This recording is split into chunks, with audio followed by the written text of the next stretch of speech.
Part 2ಗೆ welcome back. ಬನ್ನಿ ಇವಾಗ veggie cream ಕರಿ ಹೇಗೆ ಮಾಡೋದು ಅಂತ ನೋಡೋಣ.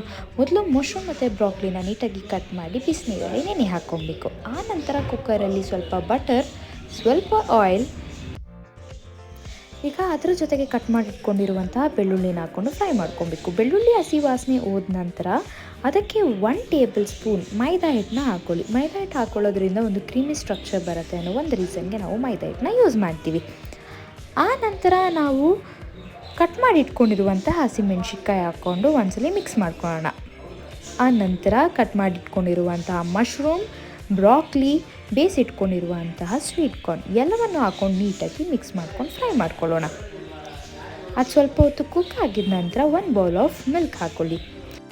ಮಿಲ್ಕ್ ಹಾಕ್ಕೊಂಡಿದ ನಂತರ ಅದಕ್ಕೆ ಸ್ವಲ್ಪ chilli flakes, pepper powder, garam masala ಮತ್ತು ಸ್ವಲ್ಪ ಕೊತ್ತಂಬರಿ ಎಲ್ಲವನ್ನು ಹಾಕ್ಕೊಂಡು ನೀಟಾಗಿ ಮಿಕ್ಸ್ ಮಾಡಿಕೊಂಡು ಈಗ ಅದಕ್ಕೆ ಸ್ವಲ್ಪ ಫ್ರೆಶ್ ಕ್ರೀಮ್ ಹಾಕಿದ ನಂತರ ಅದನ್ನು 2 to 5 minutes ಬಾಯ್ಲ್ ಮಾಡಿಕೊಂಡ್ರೆ ಈಗ ರೆಡಿ ಆಯಿತು ನೋಡಿ ನಮ್ಮ ವೆಜಿ ಕ್ರೀಮ್ ಕರಿ.